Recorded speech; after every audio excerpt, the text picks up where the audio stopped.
बस ये वीकेंड आ जाए, बस एक बार वो नया घर मिल जाए या थोड़े पैसे और आ जाएं फिर तो लाइफ सेट है। क्या ये बातें आपको जानी पहचानी लग रही हैं? हम सब अपनी खुशियों को भविष्य पर टालने के इतने आदी हो चुके हैं कि हमें इस बात का एहसास तक नहीं होता। लेकिन एक बड़ा सवाल ये है कि क्या ये इंतजार कभी खत्म होता है? आज के इस विश्लेषण में हम इंसान की इसी सबसे आम आदत पर बात करने वाले हैं और देखेंगे कि कैसे फ्यूचर का ये लगातार इंतजार असल में हमारे आज को, हमारे वर्तमान को खोखला कर रहा है। तो चलिए शुरू करते हैं। ठीक है, चलिए इसमें गहराई से उतरते हैं।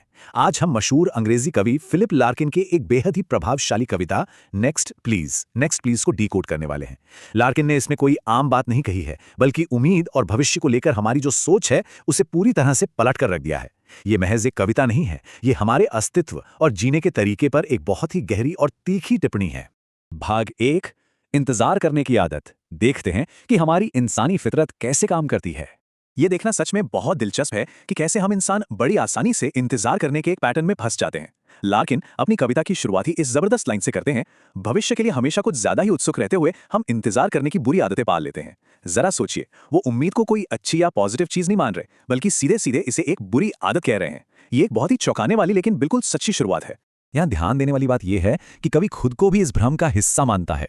मतलब ये सिर्फ किसी और की बात नहीं हो रही है, ये हम सबकी कहानी है। हम लगातार एक ऐसे चक्र में फंसे रहते हैं जहां संतुष्टि हमेशा टलती रहती है। हमें लगता है कि असली खुशी तो बस अगले पल में ही है, और इस चक्कर में हम निराशा के एक अंतहीन लूप को खुद ही चलाते रहते हैं। आगे बढ़ते हैं भाग 2 की ओर, झूठे वादों का जंगी बेड़ा, यानी वो इल्यूजन जो हमें अपनी तरफ खींचता है। अब इस नैरेटिव में थोड़ा और रोमांच और गहराई आती है।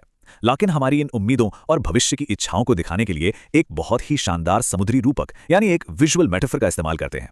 जरा कल्पना कीजिए, आप एक ऊंची चट्टान पर खड़े होकर क्षितिज को निहार रहे हैं और दूर से पानी के जहाजों का एक बेहद खूबसूरत चमकता हुआ बेड़ा धीरे धीरे आपकी तरफ आ रहा है। ये जो धीमी गति और दूर से दिखने वाली खूबसूरती है ना, बस यही वो भ्रम है जो हमें बांधे रखता है।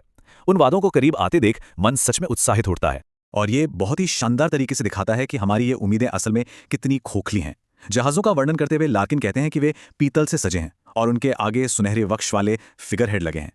इसमें एक हल्का सा व्यंग्य है जो ये दर्शाता है कि हमारी उम्मीदें कितनी ज्यादा सजी धजी, दिखावटी और असल में झूठे आकर्षण से भरी होती हैं। बिल्कुल उस चमकती चीज की तरह जो कभी सोना नहीं होती। लेकिन असली और सबसे निराशाजनक सच तो अब सामने आता है। ये जो सजे धजे जहाज है ना, जिनसे हमने इतनी सारी उम्मीदें लगा रखी हैं, वो कभी हमारे पास रुकते ही नहीं। जी हाँ, वो बस हमारे सामने से गुजर जाते हैं और देखते ही देखते भविष्य से वर्तमान और वर्तमान से सीधे अतीत बन जाते हैं। वे कभी अपना लंगर नहीं डालते। अगर हम इसे आज की दुनिया से जोड़ें तो ये हमारी मॉडर्न उपभोक्ता संस्कृति पर बिल्कुल सटीक बैठता है। वो नया फोन, नई गाड़ी या कोई नया ट्रेंड, हम बस इंतजार करते हैं, और जैसे ही वो चीज हमारे हाथ में आती है उसका चार्म खत्म हो जाता है और हम फिर से वही निराशा के डंठल पकड़े खड़े रह जाते हैं। ये इंतजार करने और चीजों को खारिज करने का एक कभी न खत्म होने वाला चक्र है। अब आते हैं भाग 3 पर, काले पालों वाला जहाज, जो असल में हमारा अंतिम सत्य है। यहां हमारी इस चर्चा का सबसे गंभीर और डार्क मोड़ आता है। अभी तक तो हम उन चमकते हुए जहाजों की बात कर रहे थे, लेकिन अब लार्किन हमें उस असली वास्तविकता से रूबरू कराते हैं जो बिना हमारे इंतजार किए भी हमारी तरफ ही आ रही है। इन शब्दों के भारीपन को महसूस कीजिए। केवल एक ही जहाज हमें खोज रहा है, एक काले पालों वाला अपरिचित जहाज जो अपने पीछे एक विशाल और पक्षीहीन सन्नाटा खींच रहा है। यह सन्नाटा इतना गहरा है कि इसके आसपास जीवन का कोई नामो निशान तक नहीं है। अब जो सबसे दिलचस्प बात है वो ये है कि लार्किन समुद्री यात्राओं के उस पारंपरिक विचार को पूरी तरह से तोड़ देते हैं जिसमें कोई नायक खुशी खुशी घर वापस लौटता है। यहाँ कोई जश्न नहीं है। ये काले पालों वाला जहाज असल में मृत्यु का प्रतीक है, जो बिना किसी शोर शराबे या ड्रामे के एक अटल और शांत सच्चाई के रूप में बस हमारी तरफ बढ़ रहा है। इन दोनों जहाजों की तुलना देखिए।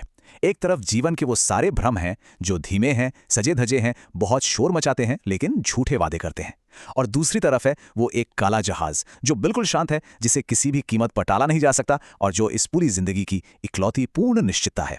ये जीवन के भ्रम और मृत्यु की असलियत के बीच का एक बहुत ही तीखा और स्पष्ट कॉन्ट्रास्ट है। चलिए अब भाग 4 की बात करते हैं, रूप, संदर्भ और अलगाव। देखते हैं इसके पीछे की ऐतिहासिक पृष्ठभूमि क्या है। अब जब हमने इस कविता के गहरे अर्थ को समझ लिया है तो जरा ये भी देखते हैं कि लार्किन ने इस कमाल के इमोशनल इंपैक्ट को क्रिएट करने के लिए किस तरह के स्ट्रक्चर का इस्तेमाल किया। ये कविता 20वीं सदी के मध्य में लिखी गई थी। दूसरे विश्व युद्ध के बाद दुनिया भर में भविष्य को लेकर जो एक झूठा आशावाद पनप रहा था, लार्किन उसे पूरी तरह से खारिज करते हैं। कविता की जो एक संयमित इयाम्बिक लय है वो एक तरह का ऑर्डर दिखाती है जो बिल्कुल मृत्यु की उस अपरिहार्य और व्यवस्थित चाल की तरह है जिसे कोई रोक नहीं सकता।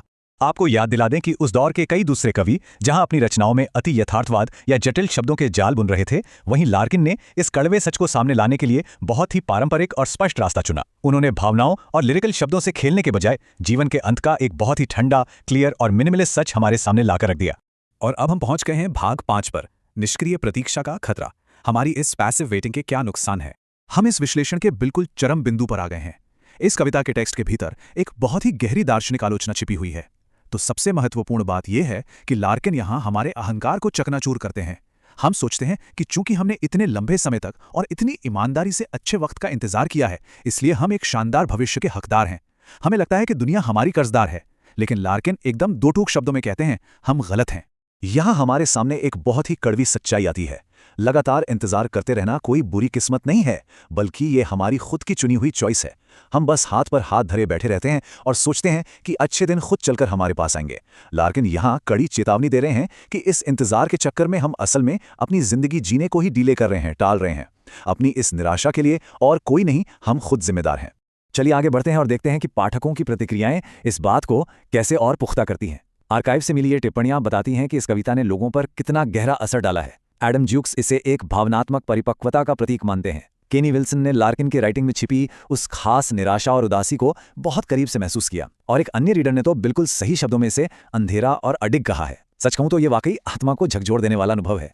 अंत में ये पूरी चर्चा एक बहुत ही जबरदस्त और उकसाने वाले सवाल पर आके टिक जाती है।